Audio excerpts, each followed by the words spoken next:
Welcome everyone to The New Fly Fisher. In today's show, we travel to Conneaut Creek in eastern Ohio to fly fish for spring steelhead.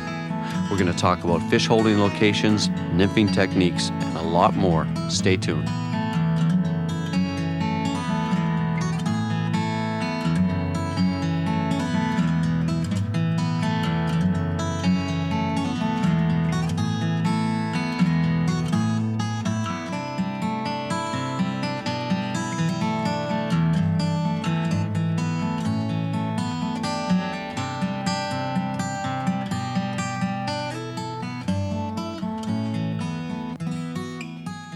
The small town of Conneaut is nestled along the shores of Lake Erie near the border with Pennsylvania. Running right through the center of town is Conneaut Creek.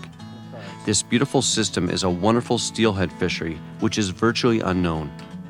Literally thousands of steelhead come up this small stream every spring and fall. Many consider the spring run to be the best. The first person who took me fishing on Conneaut Creek was Phil Hillman from the Ohio Department of Natural Resources. Phil was very knowledgeable about the system, where the fish held, and why. Over the course of the morning, he taught me a lot about the system and why it's such a good fishery. Trying to work the sucker spawn right along the bottom, whether I'm working the outside seam, the main current, or the inside seam, because this fish can be anywhere in there. The biggest fish will tend to lay either on the inside seam or outside seam. Generally, you have to remember a lot of these dropbacks are pretty worn out from spawning, so they'll find the path of least resistance right now. But they still want to be where there's some current. Trout, being a current-loving species, will always sit around current if possible, and they're usually facing upstream.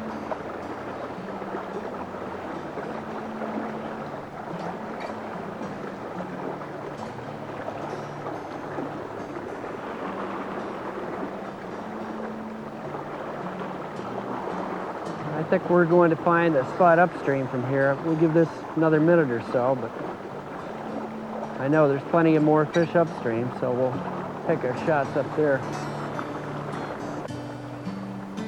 Okay, there's a nice pool out here underneath the bridge, and what I'd like to do is work from just upstream of the bridge abutment all the way through to the downstream abutment and work the area from the log that's pressed in between the two abutments all the way out to within about probably 30 feet of shore.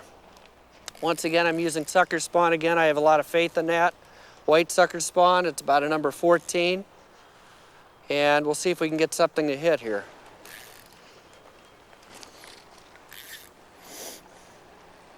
I'm working my way across the pool. There we go. There we go. We got one. Oh, doggone, lost him. That quick.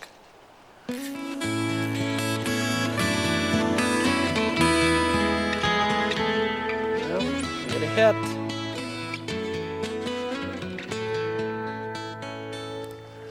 It's jumped a few times. Caught him on sucker spawn. I hooked him on sucker spawn. Haven't caught him yet. We're working on that.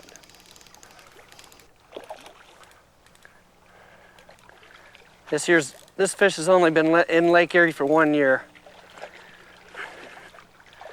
Probably. Looks to be a little shorter than I thought. Anyways, this is a pretty fresh fish here. Nice and chrome, a lot of color to it. Probably just came in. My best guess on this one is that it's probably what we call a precocious or early returning male. About 76% of the males come back after the first year. And actually, he could have come back last fall, but I think he probably just came up this spring. Now we're going to get this fish in and release him.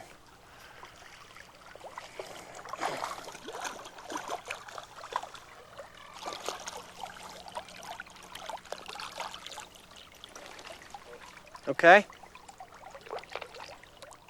Let him go. All right. Here he goes.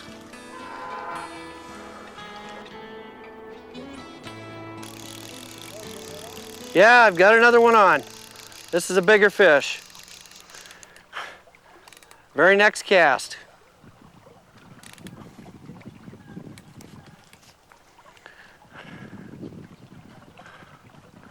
Oh, this will be fun. Woo! Nice job.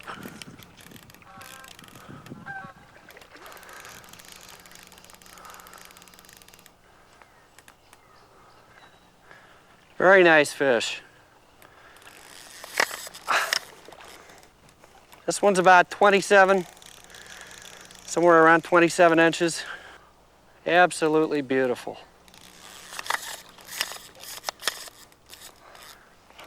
Boy, I'm getting my knuckles wrapped on this fish.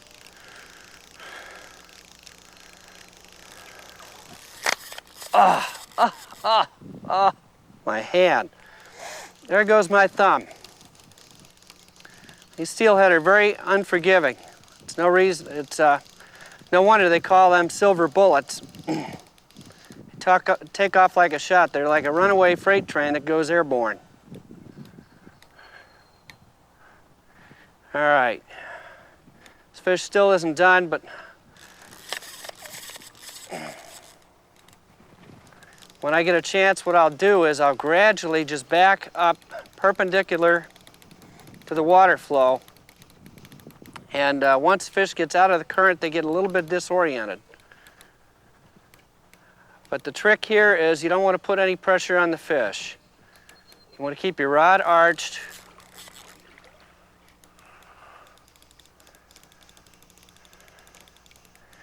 But that's a real good trick to use when the fish sits out in the current and won't budge. Just walk perpendicular backwards, nice and easy.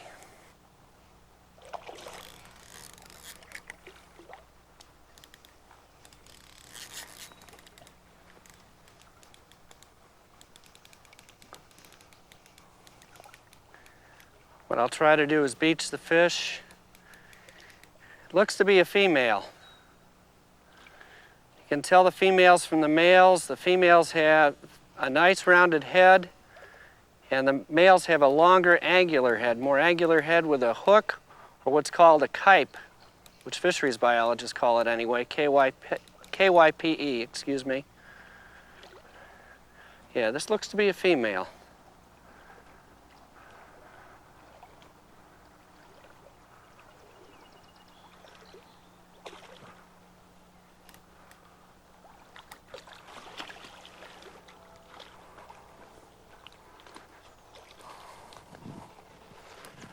Gently work her to shore. Very nice fish. A little bigger than I thought. It's more like 29 or possibly a little bit more than that.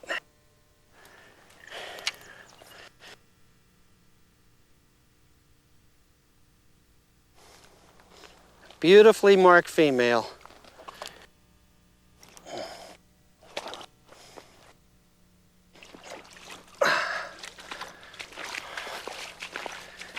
Get her up here so the camera can get a better shot of her. Close enough? Very nice colors. All right, when you're releasing the fish, face the fish upstream. Gently hold on to its tail until it takes off like that one just did. What I'm doing right here is working the tail out of a pool. The pool starts at the upstream end of the log where the current's coming down. There's actually a pretty good surface area pool up here. It comes all the way out to about where I'm standing and then cuts back in, and then the tail out starts at the end of the tree, and what you try to do is work that current seam that goes right along parallel with the tree. And the fish will hang right in there, and we just caught 2 on 2 casts. And they can be anywhere in here, right? Well, about 10 or 15 feet in front of me, you can still see bottom, but then it drops off considerably after that. Probably drops off to about 4 or 5 feet.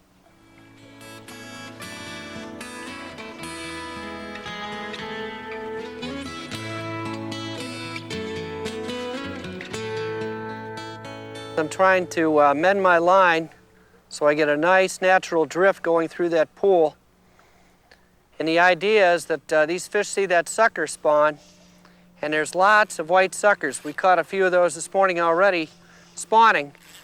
And trout are not only cannibalistic in the fact that they'll eat their own eggs, but they'll also take advantage of other eggs that happen to be around, whether they're suckers or any other species, any other minnow species that happen to be around.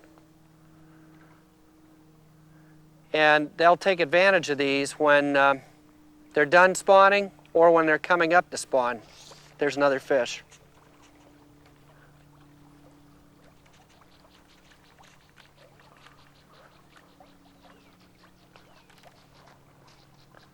Just like that.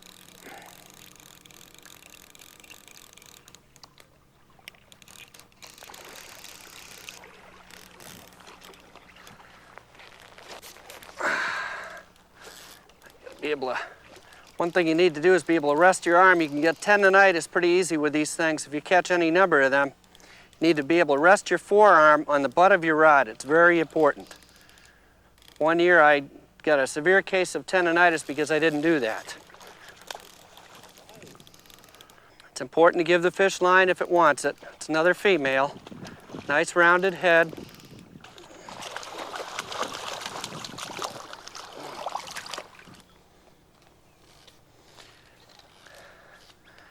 I need to get that hook out somehow. You want me to just hold her for now? That's all right. That's okay, I can see it. Good enough. Here. If you could hold this rod for 1 second, I'll get the hook out. Oh, man. Okay. There it is, right in the side of the mouth. No, I got it. If you can just put that in the corner. All right.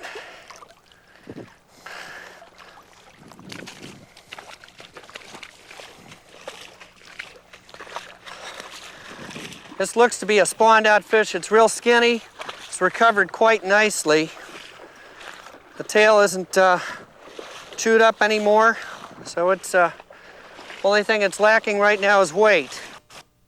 This fish should weigh about close to 7 pounds. It probably weighs about 4.5 or 5 maybe right now.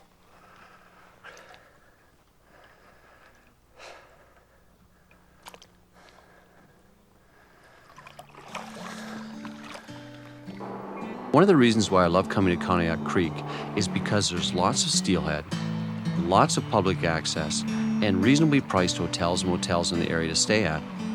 It is indeed rare to find world-class fishing in such an affordable and accessible area such as this. The next day started cool and bright, another beautiful April day here in Ohio. Joining me this morning was Jeff Blood, who is a very experienced steelhead fly fisher. I've had the pleasure of spending a lot of quality time with Jeff on streams and creeks throughout this region. Jeff is an absolutely incredible nymph fisherman, and I've never seen anyone work over a seam or a fish holding line as thoroughly and methodically as he does. Jeff spent much of the day showing me how and where to fish in Conneaut Creek. What's that? Conneaut Creek's headwaters begin in Pennsylvania and run for nearly 30 miles before hitting the Ohio state line. The system flows for approximately another 10 miles in Ohio before spilling into Lake Erie. Conneaut Creek is made up of riffles, runs, fast pools, slow pools, and has a bottom made up mostly of silt, sand, gravel, and small stones. It is very easy to wade in. There are only a few areas of shale, unlike most of the other Erie tributaries in Pennsylvania that consist almost entirely of shale. Okay. One of the most neglected principles of fishing by fly fishermen as well as conventional tackle fishermen is to vary their weight according to the fishing condition that you have. And too much weight, you'll be dragging on the bottom, which does not give a natural presentation and actually pulls the fly out of the fish's zone. And not enough weight will not get it down into the zone fast enough or keep it in the zone so that you get the longest drift. And most of the really good fishermen are constantly changing their weight according to the characteristics of the pool. So I'll start out fishing with what my instincts tell me is the right amount of weight, and if I'm not catching fish, most of the time I put more on rather than take it off. Of course, if it's shallow water and I can see that, then I will take it off, but most of the time I add another piece on until I figure it out. After time, you kind of develop an instinct where you can just look at the pool and say it requires 1 BB shot or 2 BB shots or sometimes even more. And if you don't do this, you're going to diminish your catch rate substantially simply because you're not into the fish. And right there's an example of when you have it right. Once you master the principles of drifting the fly, you really don't have to be a tremendous caster. You need to obviously be able to get it out there, but oh man, I pulled that out of the fish's mouth again. But really, most of your casting is 30, 40 feet at the most. Yeah, you could see him hit it. Did you see that take? Did you see that take, Colin? You just saw a nice wrap on the indicator, and there was no question on that.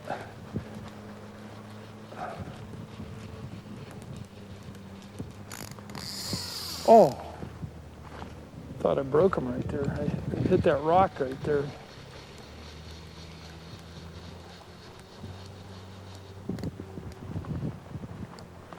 There are actually a lot of fish in the river right here.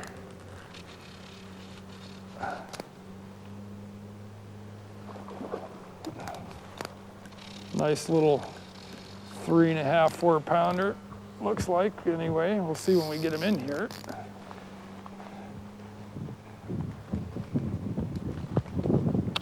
Yeah, probably about a 3 pounder.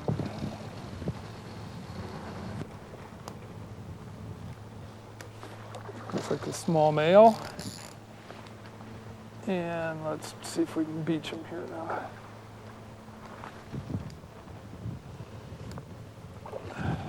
That's what we've got, is a little 3-pound male, maybe.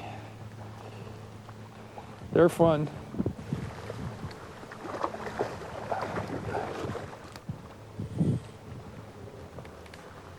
Okay, we should be able to get him out here.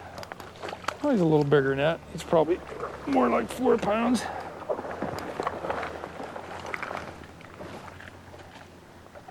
Get the fly out of the fish's mouth. Just a nice little male fish. Can tell by the little bit of hook in his jaw right there. Anyway, let's put him back real gentle-like. Now, I think it's important that one of the things that we were talking about earlier that a lot of people don't realize is for these spring steelhead, you don't need to fish for the spawning fish. I mean, the ones that are on the reds. You can go and find the drop backs or the fresh fish. You just got to look in the right spots, right? Well, actually, I personally believe the fish that are in the pools are more fun to catch. When the fish are in their spawning run or on their spawning beds, not that they don't fight well, they appear to fight differently, I think. It's just a personal observation. And these fish here, when you catch them in the pool, they seem to have more energy. And especially right now, the fish that we're catching here in the pools are the fresh fish. Now, this fish is a little darker here. Yeah. We've got a pretty nice fish here.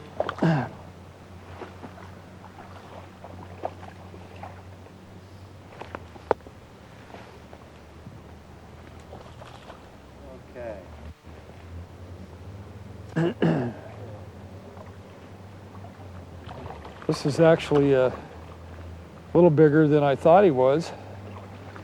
And we got him upside down here. I try to hold him upside down. It just seems to calm and soothe the fish down. Look at the cuts on him. He's had a run-in with the lamprey. That's actually probably from spawning or a lamprey, but this is a really nice fish. probably, what, about 6 or 7 pounds? Yeah. Want to hold him there for you, since he's your fish, and take a nice shot on him. Let's put him back in and let him go.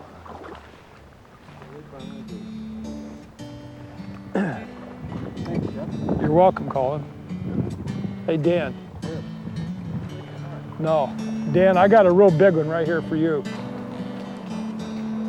The next year, I had the pleasure of returning to Conneaut Creek, where I met up with John Randolph and Ross Purnell from Fly Fisherman magazine. They'd been wanting to come down to fish this great system for some time. Unfortunately, the day before, a combination of rain and light snow had slightly raised the water levels as well as staining the water a bit. I spoke to John a bit about Fly Fisherman magazine and what it provides for fly fishers. I think we went through a generation of newcomers coming into fly fishing in the late 70s to 2000. And so we caught that wave of people who wanted to learn how to fly fish, and we helped them get into the sport and fish effectively and learn the joys of the sport as well as how to do the sport. And that's been our mission, and I think that's why the magazine grew as rapidly as it did. They can find detailed information on rivers and hatches and techniques of how to do everything from nymphing for trout to fishing for bass, bonefish, tarpon, and fishing other places in the world, the best destinations to go if you're a fly fisher. And really, it's kind of like establishing a life list for yourself of fish, the way the birders do on birds. It's establishing a life list of the fish that you want to catch, and that may take you all over the world, and that's the adventure of your whole life. It has a historical, chronological value, and so people want to keep it. And now that's enhanced because the internet site, flyfisherman.com, allows us to archive everything, and people can search for it without having to call us. They remember there was a Caddis article 10 years ago or 15 years ago, and they used to have to call us up and say, you know, what volume was that in and what issue? And now they can just go onto the internet site and actually call up the article and review it, and also learn how to tie the flies. And fly tying is a big part of Fly Fisherman magazine. 70% of our readers tie flies. So we try to have not just the story, but the fly patterns that work on a particular river or in a particular strategy, and also how to tie them. Basically, it's an online community of fly fishers, and I've met a lot of good friends on there, people that you meet online and end up going fishing with, and that's one of the main ideas behind it. Plus, it's an easy place to shop and get information, fishing reports. Before I head up here to Conneaut Creek, I usually check the website for fishing reports, see how everyone else is doing, and use it to help me make my decisions on where to fish up on the Great Lakes. Conneaut Creek is definitely a world-class fishery in both the spring and fall for steelhead. Best of all, it is readily accessible to people throughout the Great Lakes region. To learn more about the steelhead patterns we use today or about this area, please visit us on the World Wide Web at www.thenewflyfisher.com. Thanks for joining us, and we'll see you next week.